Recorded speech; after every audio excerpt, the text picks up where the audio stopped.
এই হচ্ছে মন্দিরের মূল জায়গা বা মূল গর্ভগৃহ, যার তলায় বাবা লিঙ্গরাজ রয়েছেন। দাঁড়িয়ে আছি ভুবনেশ্বরের প্রধান মন্দির লিঙ্গরাজ মন্দিরের একেবারে সিংহদুয়ারের সামনে। হচ্ছে লিঙ্গরাজ মন্দিরের সিংহদুয়ার, এখান দিয়েই প্রবেশ করতে হয়। হচ্ছে এন্ট্রি বা এখানকার প্রবেশের জায়গা। তবে প্রবেশ করবার আগে জায়গাটা দেখিয়ে দিই।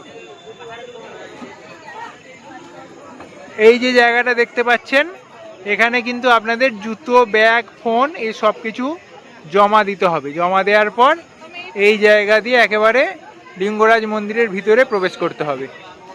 আপনারা তো সকলেই জানেন ভুবনেশ্বরকে বলা হয় মন্দির নগরী, আর এই মন্দির নগরীর মূল মন্দির হচ্ছে ভুবনেশ্বরের এই লিঙ্গরাজ মন্দির।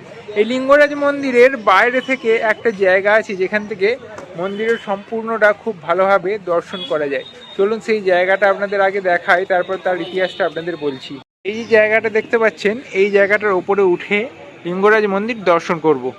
দেখুন একেবারে উঁচু জায়গাটার ওপরে চলে এসেছি, আর আমার পাশেই এখানে দেবাদিদেব মহাদেবের লিঙ্গরাজ মন্দিরকে দেখা যাচ্ছে।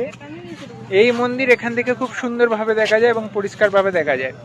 এখন এই জায়গাটা কেন তৈরি করা হয়েছিল? একজন সাহেবের ইচ্ছা হয়েছিল লিঙ্গরাজ মন্দিরের ভিতরে গিয়ে বাবা লিঙ্গরাজকে দর্শন করবেন, কিন্তু যেহেতু তিনি খ্রিস্টান ছিলেন তাই জন্য তাকে মন্দিরের ভিতরে ঢুকতে দেওয়া হয়নি।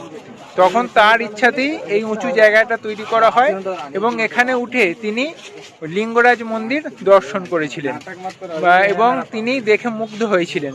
সেই থেকে এই জায়গাটা প্রচলিত আছে এবং এখান থেকে কিন্তু মন্দিরের ভিডিও এবং ফটোগ্রাফি করা একদম বৈধ। এই হচ্ছে মন্দিরের মূল জায়গা বা মূল গর্ভগৃহ, যার তলায় বাবা লিঙ্গরাজ রয়েছেন। এখানে যে লিঙ্গরাজ শিবলিঙ্গ রয়েছে তাকে একসঙ্গে হরিহর অর্থাৎ নারায়ণ এবং শিব এখানে একসঙ্গে অবস্থান করছেন। আর এই জায়গাতে আগে একটা আম বাগান ছিল, সেই আম বাগানের নিচে হরিহর একসঙ্গে বিরাজমান ছিলেন।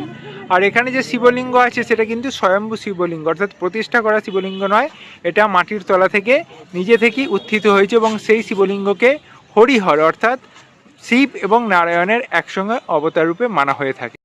আর ওই যে একেবারে মাথায় দেখতে পাচ্ছেন ধ্বজ পতাকা উত্তোলন হয়েছে, ওইখানে ধনুকের মতো একটি বাঁকানো অংশ রয়েছে। বলা হয়ে থাকে ওটি হচ্ছে রামায়ণের শ্রীরামচন্দ্রের সেই হরধনু ভঙ্গের একটি ধনুকের টুকরো ওখানে কিন্তু রাখা আছে। লিঙ্গরাজ মন্দির যযাতি মিশ্র প্রতিষ্ঠা করেছিলেন।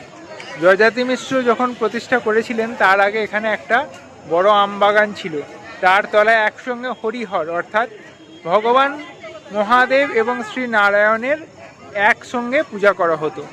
আর এখানে লিঙ্গরাজ মন্দিরে যে শিবলিঙ্গ আছে এখন, সেটি কিন্তু কোনো প্রতিষ্ঠা করা শিবলিঙ্গ নয়, সেটি একটি স্বয়ম্ভু শিবলিঙ্গ। সেখানেই এখন পূজা করা হয়, আর সেটা হরিহরের রূপ হিসেবেই ধরে নেওয়া হয়। এই মন্দির সকালবেলা 6টার সময় খুলে যায়, আর এই মন্দির রাত্রিবেলা 9টা পর্যন্ত খোলা থাকে। এই মন্দিরে দুপুরে ভোগ প্রসাদ গ্রহণের ব্যবস্থা আছে। আপনার ভিতরে গিয়ে 100 টাকা থেকে 150 টাকা দিয়ে ভোগ প্রসাদ গ্রহণ করতে পারেন। আর ভুবনেশ্বরকে মন্দির নগরী বলা হয়, তার মধ্যে ভুবনেশ্বরের এই লিঙ্গরাজ মন্দির হচ্ছে একেবারে শ্রেষ্ঠ মন্দির হিসেবে ধরা হয়। আর যারা উড়িষ্যা আসেন বা পুরী আসেন তারা এই লিঙ্গরাজ মন্দিরে কিন্তু অতি অবশ্যই একবার ঘুরতে আসেন। তাই জন্য আপনারাও যারা আসবেন অতি অবশ্যই এই লিঙ্গরাজ মন্দিরে ঘুরতে আসবেন। লিঙ্গরাজ মন্দিরে বাবা লিঙ্গরাজকে দর্শন করে নিলাম, আর আপনাদের লিঙ্গরাজ মন্দিরের ব্যাপারে সবিস্তারে বর্ণনাও করে দিলাম। এবারের মতো